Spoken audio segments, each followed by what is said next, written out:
हाय नमस्ते। आप देख रहे हैं मिस्टर पहाड़ी टॉकटिव कहानी हर सफ़र की।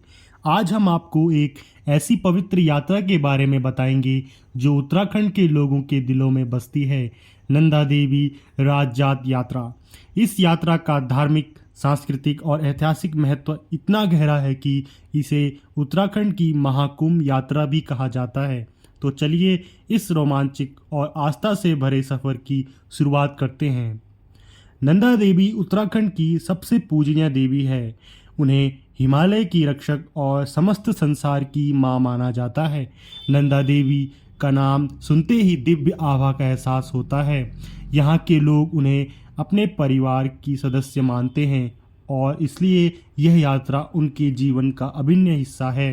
नंदा देवी राजजात यात्रा का इतिहास सदियों पुराना है। कहा जाता है कि इसकी शुरुआत कुमाऊं के चंद वंश के राजाओं ने की थी। यह यात्रा हर 12 साल में होती है।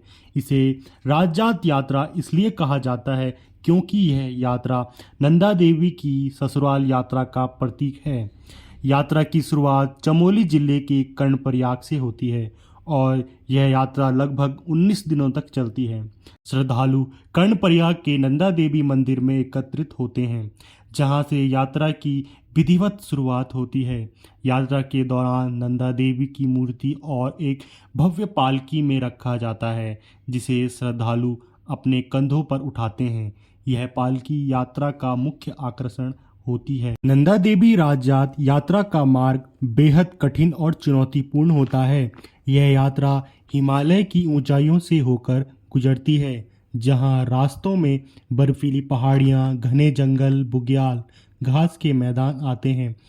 प्रमुख पड़ाव में नंद केसरी, बाण, लाटा वेदनी, बुग्याल, पतार नचौनी और रूपकुंड शामिल हैं। यह पड़ाव विशेष पूजा अर्चना और अनुष्ठान किए जाते हैं। यात्रा का पहला पड़ाव नंद केसरी गांव है, जहां देवी के सम्मान में पूजा होती है। इसके बाद यात्रा वाण गांव की ओर बढ़ती है।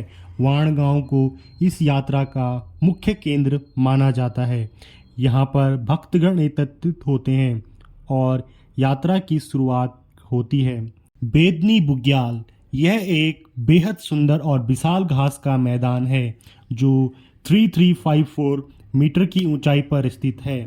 यहाँ पर एक बड़ा मेला लगता है जिसे बेदनी मेला कहा जाता है। यह मेला यात्रा का एक प्रमुख आकर्षण होता है, जहां हजारों लोग एकत्रित होते हैं और पारंपरिक गीत नृत्य में भाग लेते हैं। रूपकुंड, जिसे कंकाल झील भी कहा जाता है, यात्रा का एक रहस्यमयी और पवित्र स्थल है। यह झील 5029 मीटर की ऊंचाई पर स्थित है। यहाँ पर सैकड़ों प्राचीन कंकाल पाए गए हैं। यह झील नंदा देवी यात्रा का एक महत्वपूर्ण पड़ाव है, जहां श्रद्धालु देवी की विशेष पूजा करते हैं। होमकुंड, यह यात्रा का अंतिम और सबसे महत्वपूर्ण पड़ाव होमकुंड है। यह स्थल लगभग 5500 मीटर की ऊंचाई पर स्थित है और इसे देवी नंदा का ससुराल माना जाता है। होमकुंड में नंदा देवी की मूर्ति को पवित्र झील में विसर्जित किया जाता है। यहाँ पर यात्रा का सबसे भावुक और आध्यात्मिक होता है। यहाँ भक्तगण देवी को विदा करते हैं। नंदा देवी राजजात यात्रा एक ऐसा पवित्र और अद्भुत अनुभव है जिसे शब्दों में बयां करना कठिन है। यह यात्रा न केवल धार्मिक आस्था का प्रतीक है, बल्कि है उत्तराखंड की समृद्ध संस्कृति, परंपराओं और लोगों का एकता का प्रतीक भी है। अगर आपको हमारी यह जानकारी पूर्ण और आध्यात्मिक यात्रा पसंद आई हो तो कृपया लाइक और सब्सक्राइब जरूर करें और देखते रहें मिस्टर पहाड़ी टॉकटिव कहानी हर सफ़र की।